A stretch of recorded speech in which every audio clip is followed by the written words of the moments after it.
ঠাকুর মা স্বামীজি, মা সর্বমঙ্গলা, পলাশিপাড়া, সারদা রামকৃষ্ণ আশ্রম, নদিয়া। মা সারদা রামকৃষ্ণ আশ্রম, মা সর্বমঙ্গলা মন্দির, শ্রীরামকৃষ্ণদেব, মা সারদা স্বামীজি আছেন মন্দিরের ভেতরে। কেদারেশ্বর মহাদেব।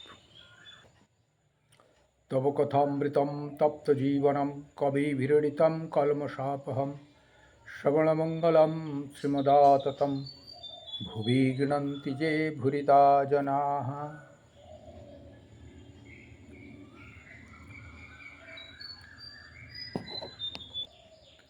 শ্রীরামকৃষ্ণ কথামৃত প্রথম পরিচ্ছেদ শুরু হয়েছে,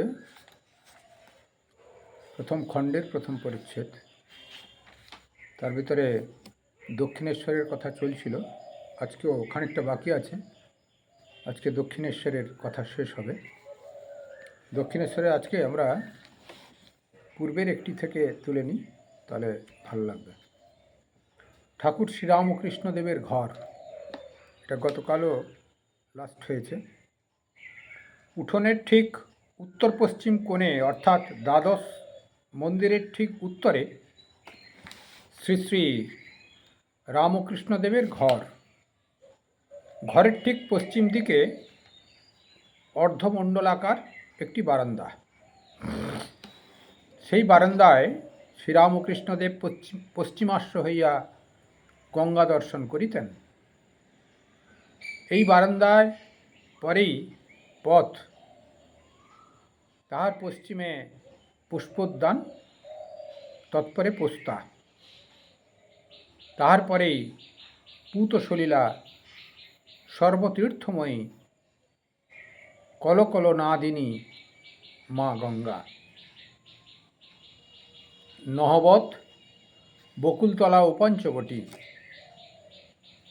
পরমহংসদেবের ঘরের ঠিক উত্তরে একটি চতুষ্কোণ বারান্দা, তাহার উত্তরে উদ্যান পথ,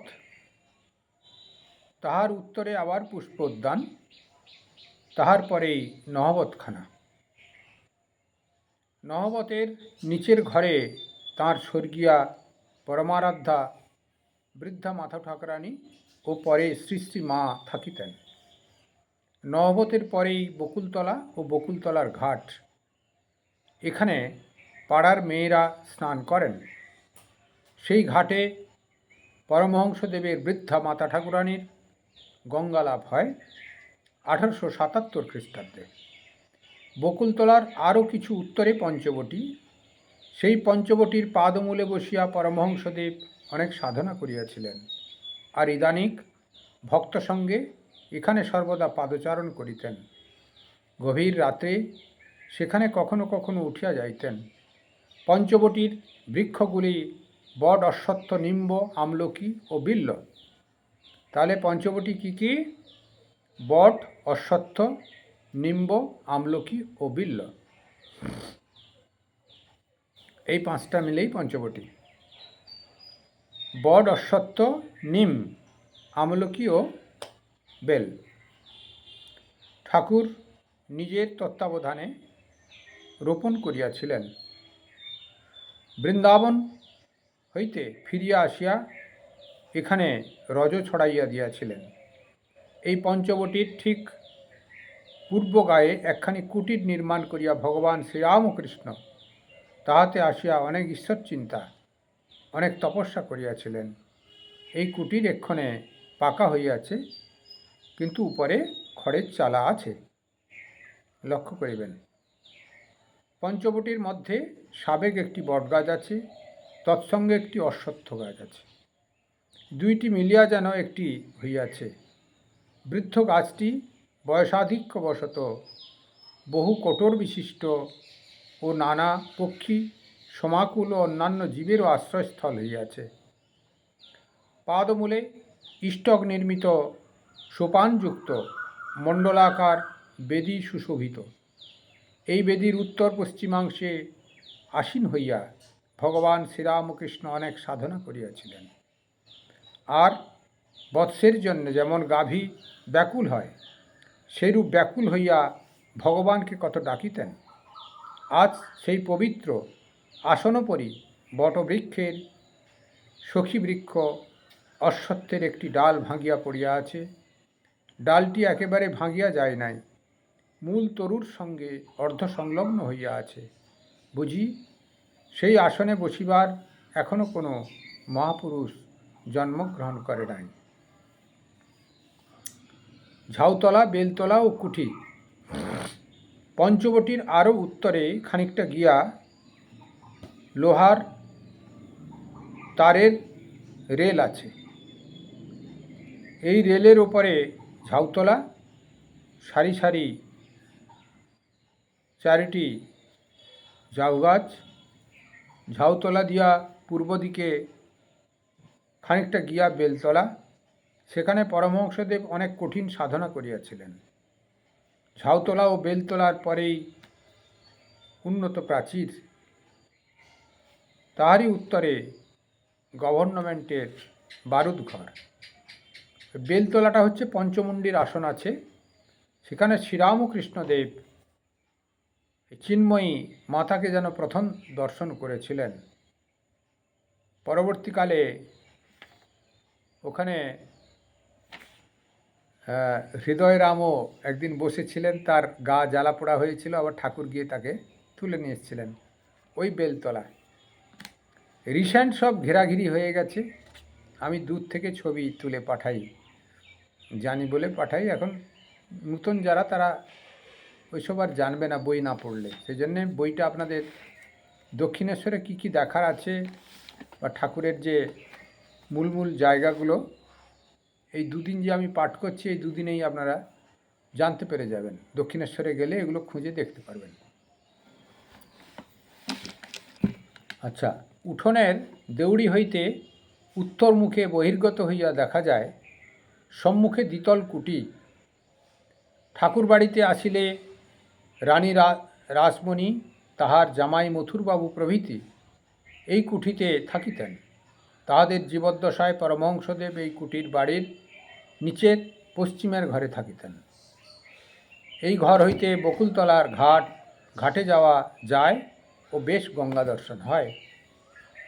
আচ্ছা, বাসন মাজার ঘাট, গাজীতলা ও 2 ফটক।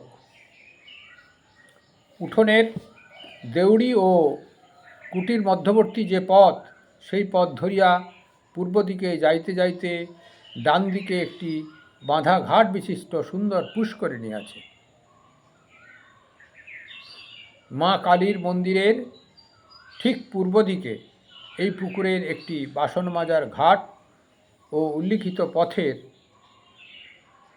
অনতি দূরে আরেকটি ঘাট। পথ পার্শ্বস্থিত ওই ঘাটের নিকটে একটি গাছ আছে, তাহাকে গাজীতলা বলে। ওই পথ ধরিয়া আরেকটু পূর্ব দিকে যাইলে আবার একটি দেউড়ি, বাগান হইতে বাইরে আসিবার সদর ফটক।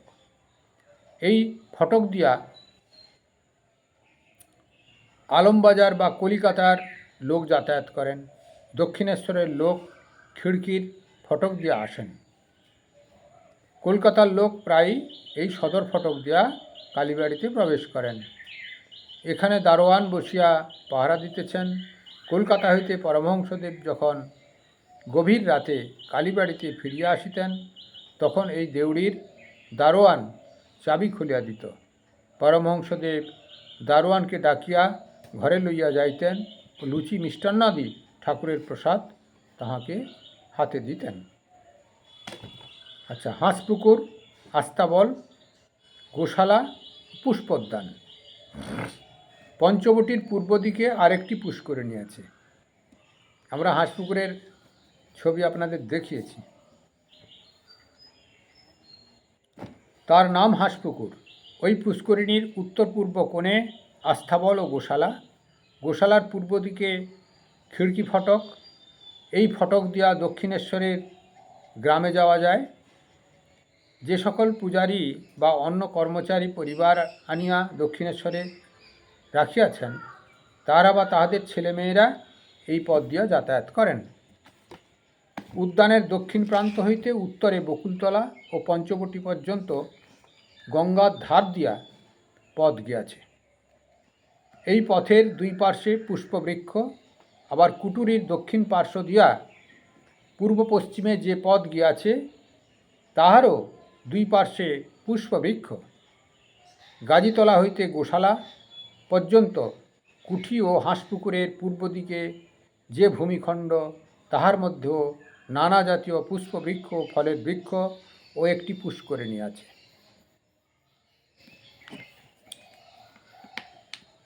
অতি প্রত্যুষে পূর্ব দিক রক্তিম বর্ণ হইতে না হইতে যখন মঙ্গলারতির সুমধুর শব্দ হইতে থাকে, সানাইয়ের প্রভাতী রাগরাগিনী বাজিতে থাকে, তখন হইতে মা কালীর বাগানের পুষ্পচয়ন আরম্ভ হয়। গঙ্গা তীরে পঞ্চবটির সম্মুখে বৃক্ষমূল ও সৌরভপূর্ণ গুলঞ্চি ফুলের গাছ, মল্লিকা, মাধবী ও গুলঞ্চি ফুল শ্রীরামকৃষ্ণ বড় ভালোবাসিতেন। মাধবীলতা শ্রী বৃন্দাবন ধাম হইতে আনিয়া তিনি পুঁতিয়া দিয়াছেন। হাঁসপুকুর ও কুটির পূর্ব দিকে যে ভূমিখণ্ড, তন্মধ্যে পুকুরের ধারে চম্পক বৃক্ষ মানে চাঁপা গাছ, কিয়দ্দূরে ঝুমকো জবা, গোলাপ ও কাঞ্চন পুষ্প, বেড়ার উপরে অপরাজিতা, নিকটে জুঁই ফুল, কোথাও বা শেফালিকা, দ্বাদশ মন্দিরের পশ্চিম গায়ে বরাবর শ্বেতকরবী, রক্তকরবী, গোলাপ, জুঁই, বেল, কচিত বা ধুতরা পুষ্প মহাদেবের পুজো হইবে বলিয়া লাগানো। মাঝে মাঝে তুলসী উচ্চ ইষ্টক নির্মিত মঞ্চের উপর রোপণ করা হইয়াছে। নহবতের দক্ষিণ দিকে বেল, জুঁই, গন্ধরাজ, গোলাপ, বাঁধা ঘাটের অনতি দূরে পদ্মকরবী ও কোকিলাক্ষ, পরমহংসদেবের ঘরের পার্শ্বে দুই একটি কৃষ্ণচূড়ার বৃক্ষ ও আশেপাশে বেল, জুঁই, গন্ধরাজ, গোলাপ, মল্লিকা, জবা, শ্বেতকরবী, রক্তকরবী, আবার পঞ্চমুখী জবা, চীন জাতীয় জবা ইত্যাদি। আচ্ছা, শ্রীরামকৃষ্ণ এককালে পুষ্পচয়ন করিতেন।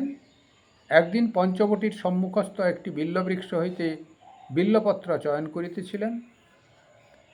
বিল্লপত্র তুলিতে গিয়া গাছের খানিকটা ছাল উঠিয়া গিয়াছে।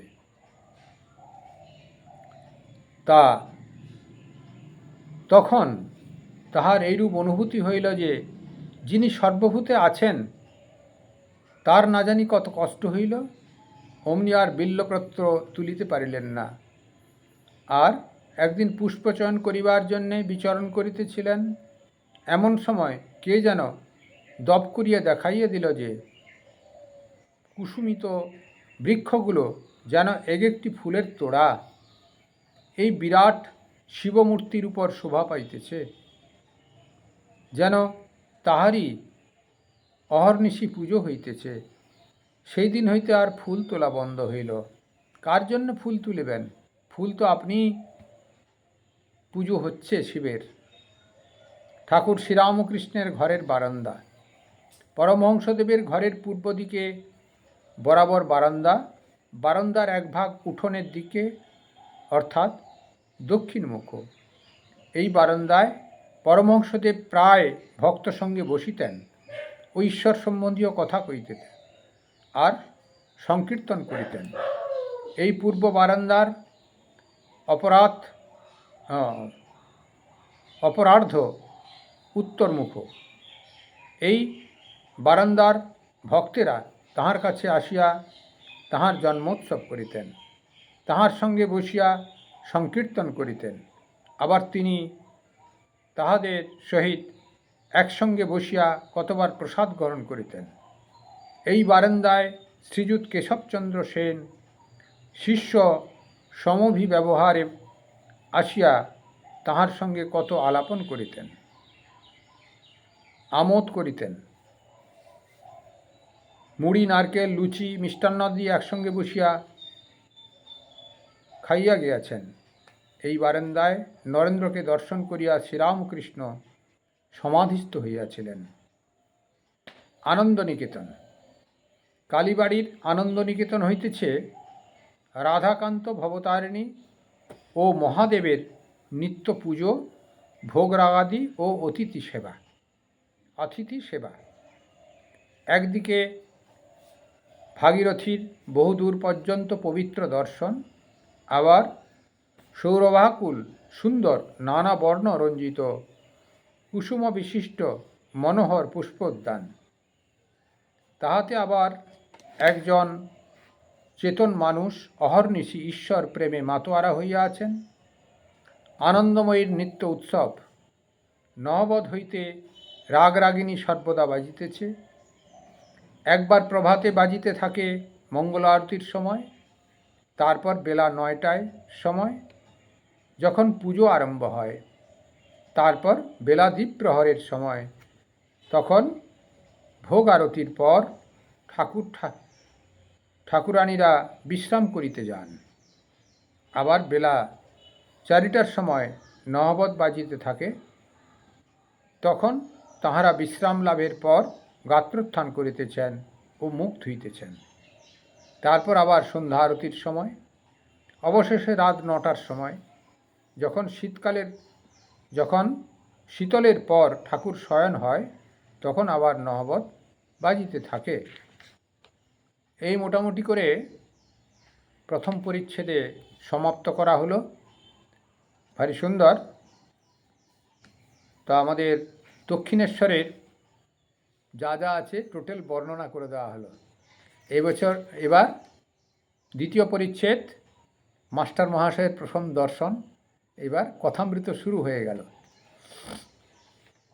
কথামৃতের দ্বিতীয় পাঠটা আগে হয়েছিল, তা এখন 2 দিন হলো আবার প্রথম পাঠ করা হচ্ছে। প্রথম পাঠটা বাকি ছিল, তারপর ধীরে ধীরে করে পঞ্চম পাঠের ভিতরে এটা অখণ্ড, তো তা এই দ্বিতীয় পরিচ্ছেদ শুরু হচ্ছে। দ্বিতীয় পরিচ্ছেদের প্রথম দর্শন সামনের দিনে হবে। আজকে এই পর্যন্ত থাকুক। ওম নিরঞ্জনম নিত্যমনন্ত রূপম ভক্তানুকম্পাধিত বিগ্রহম বহি ঈশাবতারং পরমেশমিড্ডম তম রামকৃষ্ণম শিরসা নমামি। সর্বে ভবন্তু সুখিনঃ, সর্বে সন্তু নিরাময়া, সর্বে ভদ্রাণি পশ্যন্তু, মা কশ্চিৎ দুঃখমাং ভবেৎ। জয় ঠাকুর। আপনারা শ্রবণ করবেন, পারলে লাইক করবেন, ভালো লাগলে শেয়ার করবেন। যারা সাবস্ক্রাইব করেননি একটু সাবস্ক্রাইব করবেন। কল্যাণমস্তু, কল্যাণমস্তু, কল্যাণমস্তু।